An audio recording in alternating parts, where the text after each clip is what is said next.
What's going on, YouTube? Today we're going to tell you things to avoid when you're buying stocks. Now, here's the thing. This is all based off my opinion. I just spend an ungodly amount of time researching and studying about stocks, and these are the 15 types of company I stay away from and the reason why. And here's the thing I gotta tell you, I'm not a financial expert. I'm just someone that gets really good returns on his stock portfolios over time, and it's because I avoid a lot of these things. So, number one is companies with weak finances. Now, these companies with high debt, shrinking profit market, negative cash flow, weak balance sheet can be red flags for long-term growth. And I'll show you an example. So here's WeWork. It's a company that's worth 6 cents, and their net profit margin is negative 70, negative 180. So they're making negative cash on everything they do. So it's a very good sign to avoid them. The second one is going to be harder to tell because if you look at their income statement, they're in a net profit. It looks good.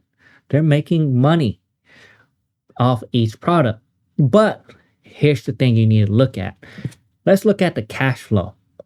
The financial cash flow is a negative 1.41 billion, a negative 1 point or negative 107 million. So they're not making money. Their cash is going backwards.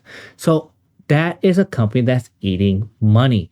And the reason why they look so good is if you come here and look at this current liability, their liability is going up, which means they're borrowing more money, which is kind of fudging the numbers for you. And it's really hard to tell if you just look at the income statement.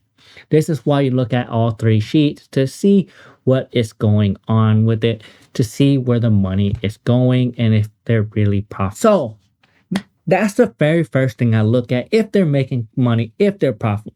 Now, number two thing I do to avoid is companies in declining industry.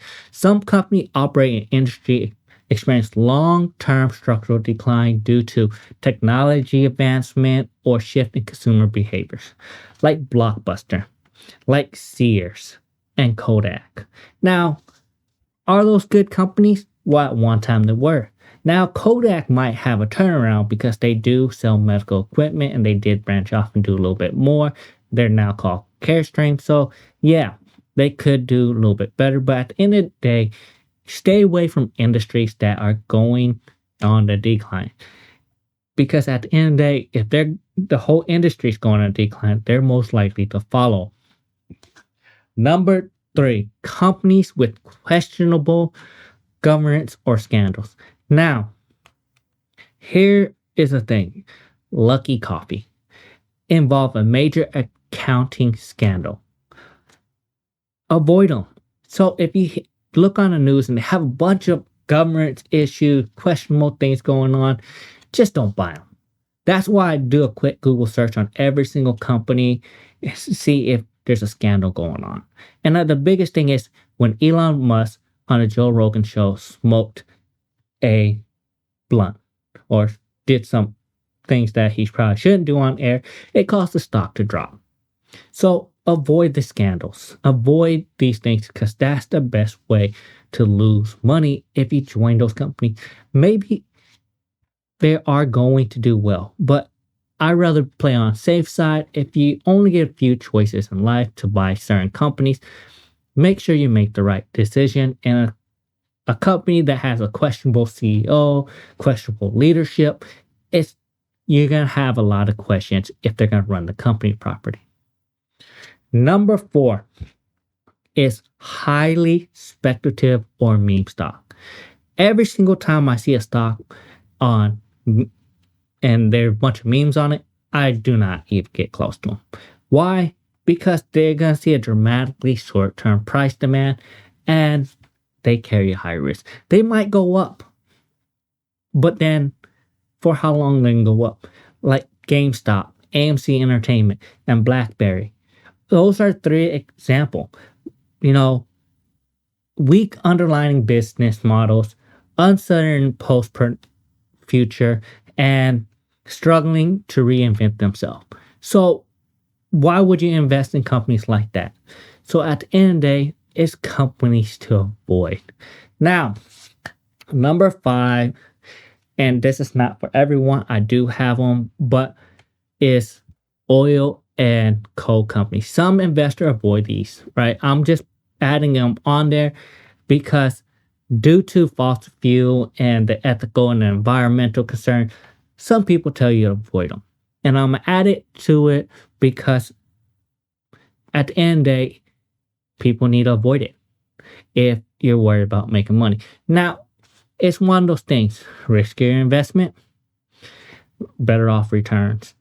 You get or more returns. So take that a grain of sand. I do own ExxonMobil, but every other month I'm hearing environmental regulatory risk and fossil fuel. So here's the thing. If you want to make money in the stock market, you don't want these bad news coming out because it's going to impact your stock. Number 6, pharmaceutical company with legal issue. At the end of the day, if you see a pharmaceutical company with any type of legal issue, don't buy them no matter how profitable they be because you don't know what's going to go happen. That legal issue could shut them down. They could sell one drug and that's the only drug that they've been doing well, and next thing they know that it's killing them because a bunch of legal issue, FDA issues, and the company has shut down. Well, you just lost a lot of money. Number 7 is foreign companies. Why I tell you to avoid foreign company? Because unless they're really regulated and they're really risky. I give you an example like Alibaba, that's Chinese regulated. They crack down on tech giants. So at the end of the day, take it at your own risk. I do not like to invest anything overseas. Why? Because if they're not regulated, why would I put hundreds and hundreds of $1,000s or millions of dollars into a company if they're not going to be regulated? I want some safety net. So this is where you have to do your due diligence. Don't buy stocks that aren't going to be regulated for your safety. Number 8 is startup companies with unproven business model. I seen it where this is going to be the next big thing. Like Nikola. Nikola. It's an electric startup company with credibility concern. It's supposed to be the next big thing. And guess what? It wasn't. And it didn't have a proven business model. So here's the thing. Do not buy a company or a stock that doesn't have a business model that worked before. Number 9 is heavy diluted or penny stocks. Any company that's heavy diluted or penny stock, I tell you, avoid them. Now, it could go in a different portfolio. This is mainly for your retirement account if you want to get a good return. Now, I follow all these rules for my retirement account, so it's a little different on my other portfolio. So, penny stocks, if it's heavily diluted, you're going to have a problem. Number 11 or number 10, over-leveraged companies. Companies with excess debt, it's going to hurt the income, often at risk at financial distress or bankruptcy. So companies that is over-leveraged for their company size, avoid them. And cryptocurrency-related companies. Now, there's a place for each one of these type of investment. Now, remember, I said for retirement accounts, you should try to avoid, right? Companies heavily involved with cryptocurrency or blockchain is really risky and shouldn't be in your retirement account. And you can put it in your more risky portfolio, but in your retirement accounts, these are the 11 stocks I tell you to avoid. Now, you can put in some of these in a separate account because more risk, more reward type of situation. But at the end of the day, these are the 11 stocks I would avoid in your retirement account.